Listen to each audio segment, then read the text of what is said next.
Good afternoon, I'm Randy Ruth, and welcome to another edition of Your Pocket Mechanic. This morning I want to talk to you about the experience of having your vehicle repaired. What it's like when you take your vehicle to the shop and what you can expect.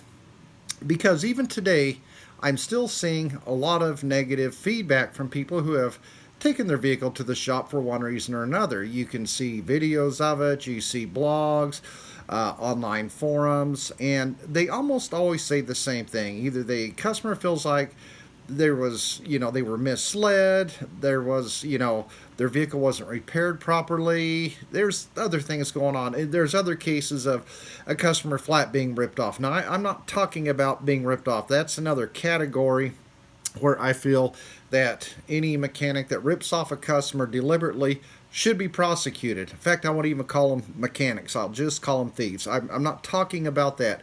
I'm talking about the actual experience of going to a shop, having repairs done, and then there is a problem. So, I don't want to blame the customers either, and I'm not going to blame the shops because I found out over the years that this is almost always the result of poor communication. This isn't always the fault of the customer, and it's not always the fault of the shop. There seems to be a breakdown all the way around, and this goes clear back to the 80s when I first got into this business in the early 1980s. It was a problem then, and I'm still seeing the same sort of thing go on now. As consumers, we want to feel like we have control over our vehicles, and that's understandable because we pay a lot of money for them. It's a very big investment. For some people, it's their second largest investment after their house, and they want to have some sort of control over it, and I completely understand that. I'm the same way about my own cars. So when we take it to a shop, we want to have confidence that the mechanic knows what they're doing. We're trusting them. We're putting our vehicle into their hands, and we hope that they take good care of it, that they do what we ask them to do and fix whatever is wrong with it. The problem is, a lot of times when a consumer goes into the shop, they tell the shop what they want done instead of telling what is wrong with the vehicle. Now, I'm going to give you an example.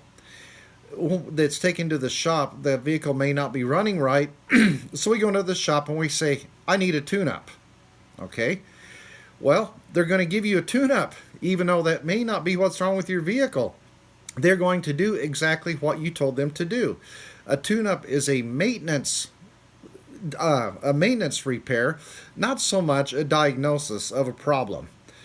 Tune-up is something that is part of scheduled maintenance where the spark plugs are replaced, in some cases the fuel filter, the air filter, and whatnot. Now see, in days past, in the early 70s or so forth, before we started getting into computer engine control, a tune-up did a lot of times alleviate a lot of the poor drivability that went on with the car, because we had points that would go out of adjustment. We had timing that would come out of adjustment. A lot of that is now handled by the powertrain control module, so a tune-up isn't what it used to be.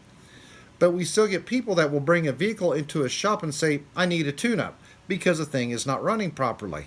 Well, trust me, the mechanic is going to tune your vehicle. You're going to get it back and say, well, it doesn't run any better. Well, that's because you didn't ask them to fix a running problem. You asked them to do a tune-up, and they did exactly what you said. So when you bring your vehicle in, instead of telling them what to do, tell them what it's doing.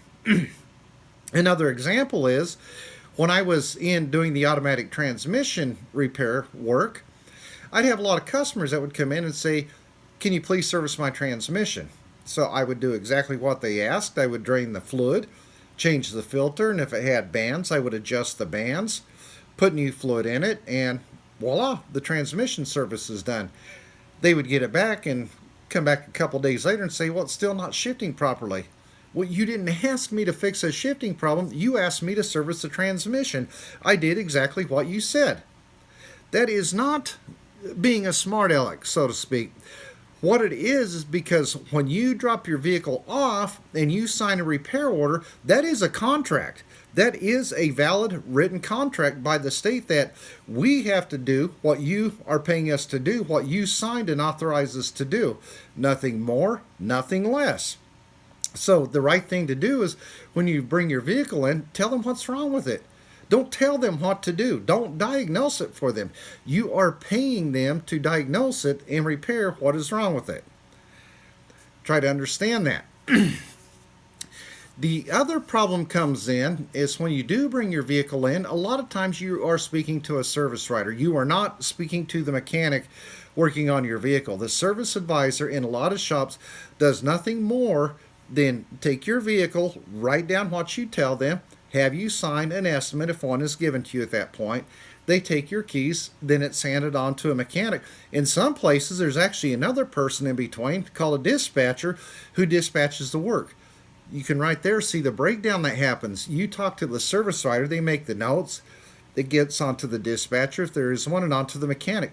There is a lot of room for error right there because the service writer is dealing with a lot of people, not just you.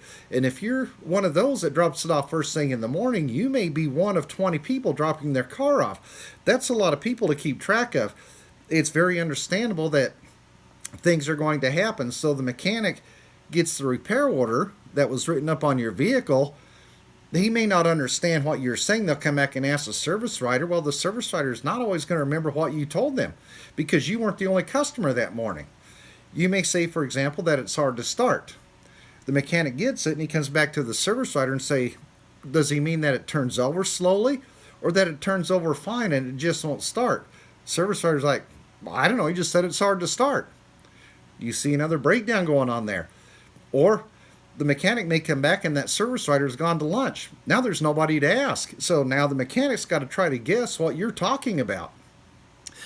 The way I say to alleviate that problem is before you bring your vehicle in, write down detailed information on what is wrong with your vehicle. For example, it's hard to start first thing in the morning. The engine turns over slowly.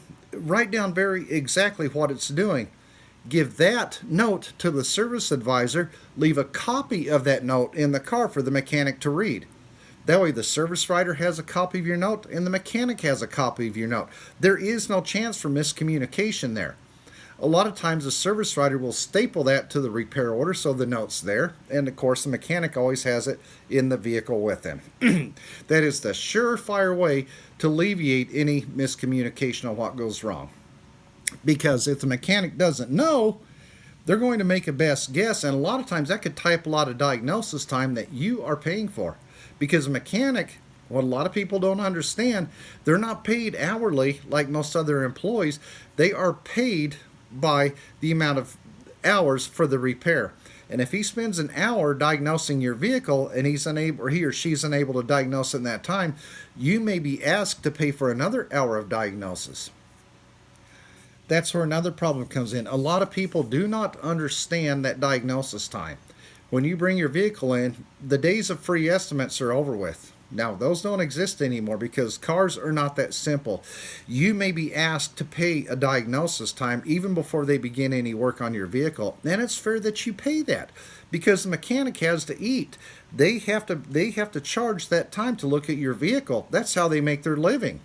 The days of free estimates were fine when cars were cut and dry, and it was easy to understand what was wrong. And if you ask a service writer for a diagnosis and an estimate, they're not going to know because service writers are not mechanics. They are service advisors.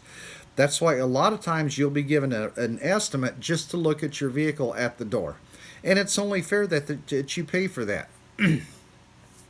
Another thing I want to cover is a lot of people feel they are pressured to buy something.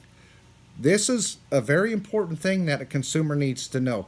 You may get a phone call from a service advisor saying, well, the mechanic was looking at your car. While they were looking at it, they discovered this is wrong. You don't have to give them an answer right then and there. Do not feel pressured. They may tell you, well, he's got it on the rack. He's already got the tires off. If you want it done, now's the time to do it. Well, he can put the tires back on. If you don't want to decide right now, take your time. Because trust me, if you decide later you want it done, they are going to do it. Do not fall for that. Well, they've already got it on the rack. They've got other cars to work on. If you want it done, now's the time to do it. Trust me, they will do it regardless of when you say to do it. Do not give an answer right then and there. If they say, he's got the tires off and you need brakes, don't think, well, he's got the tires off, I'm going to go ahead and do it. No, you need to take time and think about when was the last brake job you had done. If you have to take time to go dig out receipts and look at your repair history, determine when the last, that's fine. Take all the time you need. You do not have to give an answer right then and there. If they try to tell you, well, he's got it in the shop, he's already got this and that done, he thinks you need belts, now's the time to do it. You don't have to give an answer right then and there. Let them put your car back together. Take the time and look, when was the last time you had belts done? If it's 2 hours later that you make your decision, that's fine. They are going to do it. You are not under any obligation to make an answer right then and there, because that's where a lot of people feel that they've been ripped off, is because they think, well, they called me and I had to let them know right then and there. Then I realized I just had it done 6 months ago. Well, you don't have to give that answer. Do not fall for that kind of pressure. You are not under any obligation. Please take my advice on that. Finally, the last part I want to get into is do not leave anything in your car. I've had a lot of customers in the past feel like that stuff was stolen out of their car.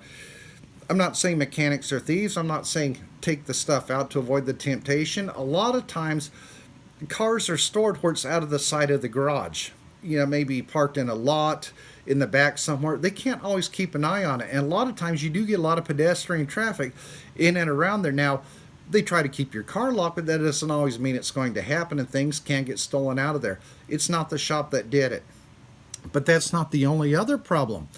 A lot of times mechanics may have to work on the inside of your car. And if you got the center console full of change, hairbrushes, ink pens, whatever, all that stuff has to be moved so they can get to what they're working at. Don't put them through that. Please, get all that stuff out of your vehicle before you drop it off. The only thing you need to leave in there is your registration and proof of insurance. Some people don't like to do that because there's personal information on it. The mechanic couldn't care less where you live. They need that if they have to road test your car.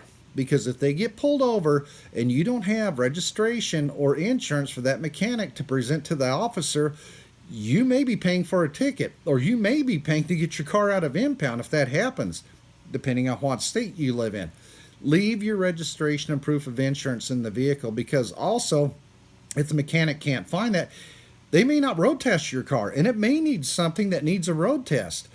If they can't road test it, it doesn't get fixed properly. So please, leave that in there. So, that's my words of wisdom. If you have any more questions on getting your vehicle repaired, drop them in the comment section or drop me a line. I'll be happy to answer it. But this should help you have a very good experience when you go in to have your vehicle repaired. I'm Randy Ruth, and thank you for watching Your Pocket Mechanic.